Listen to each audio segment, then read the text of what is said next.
Okay, so we're going to read chapter 20, and I'm going to ask you a question before I start reading, and then also a different question after I'm finished reading. So before I read, I want you to think about Allie and how she's acted in the beginning of the book so far. And while I'm reading, I want you to think about her actions and her behaviors, especially when she's dealing with Shay. And I want you to answer this question. Do you think Allie is changing? Do you think that her behaviors are changing? And if so, tell me why. If not, then just write me a sentence telling me that she hasn't changed.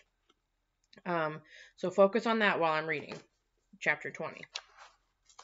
All right, chapter 20. Is this a good thing? I hear the front door slam, and Travis calls for me. He sounds happy. I mean, really happy. He appears in the doorway of my room. Guess what? What? I ask, but he doesn't answer. He stands there with a big, dumb grin on his face. And then I notice what he has in his hands, and I jump up. You got it? Really? He still doesn't answer. He just shakes the keys like a baby rattle. We run outside. Sitting there at the curb is a surprise. Not the kind of surprise I'd hoped for. I know it doesn't look like much, but he's wrong. It looks like a lot. It's enormous and bright green. I mean, seriously, it's like a pickle with tires. No, I say, it's cool. You can't lie to me, Squirt. I know you too well. Why why are there lines on it? I ask, leaning in. Oh, well, I guess the guy that had the car painted it with a brush instead of a spray gun. I'll have to send that out and strip up the chrome on the side, but the engine is good. It's gonna fly. The only way this thing is going to fly is if he straps it to a giant balloon. A sketchbook picture is already drawing inside of my head. And there are no computers in a car this old, just a man and his machine. I look up. Is that really a good thing? He shoves me a little. You'll love it when I take you places, to the beach, Six Flags. I look up. Really? Wherever you want to go, Squirt. I had never imagined that his car would be our car, that he would take me places. You want to take it out with me now? Sure. Am I pushing or pulling? You're going to be sorry you dissed this beauty. I'm telling you, you've got to be royal to get your car. I'm telling you, you've got to be loyal to your car. Travis, you do know it's only a car, right? Only a car, he asks. Only a car. He runs to the other side and slides in.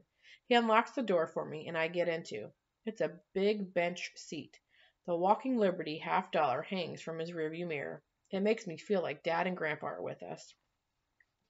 When he turns on the engine, it sounds like a giant with a bad cough.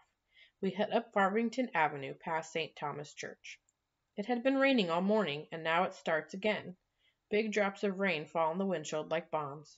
Travis says a bad word, pulls over, and grabs a silver spring and a piece of wet rope from the glove compartment. What are you doing? He jumps out into the rain, grabbing the windshield wiper on the side, connecting it to something at the bottom of the window with a spring.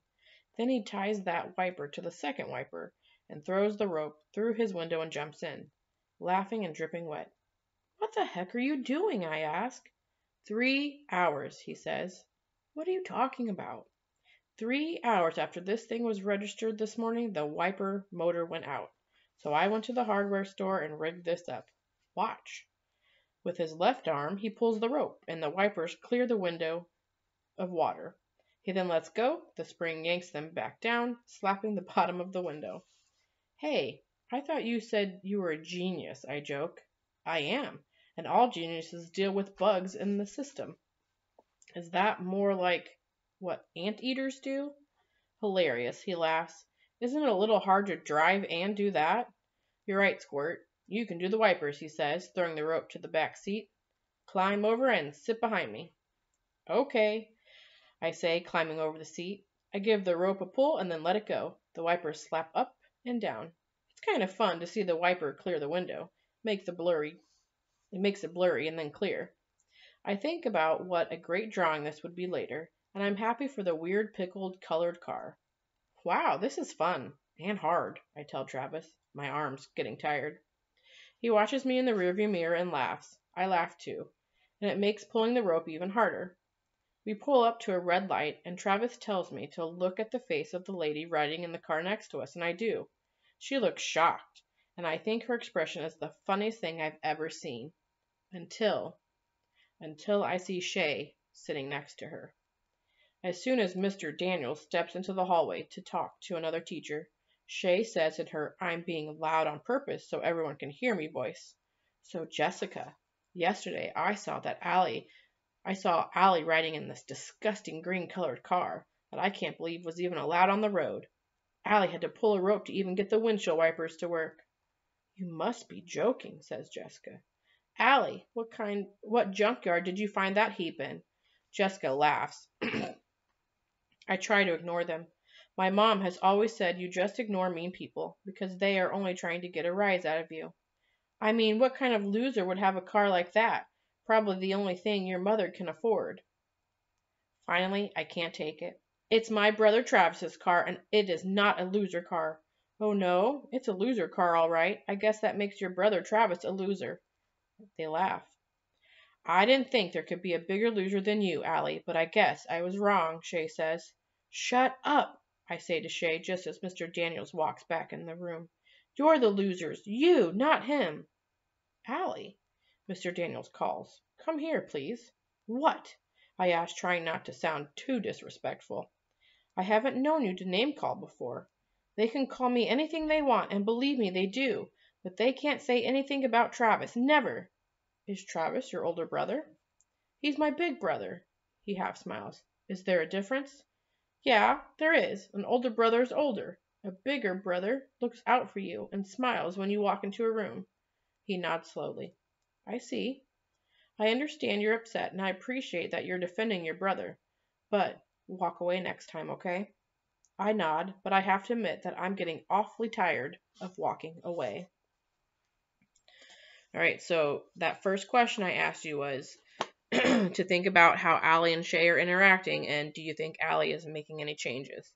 So make sure you write about that. The second one I'm going to ask you is Mr. Daniels tells Allie to walk away. Now, that's what Albert's been doing this whole time. What do you guys think about walking away? Do you think that's a good idea to walk away from these situations? Do you think Allie's reaction is a good idea to this situation? What do you guys think about Mr. Daniels saying walk away? Okay, so answer both those questions and send them to Miss Whitener or myself. Bye.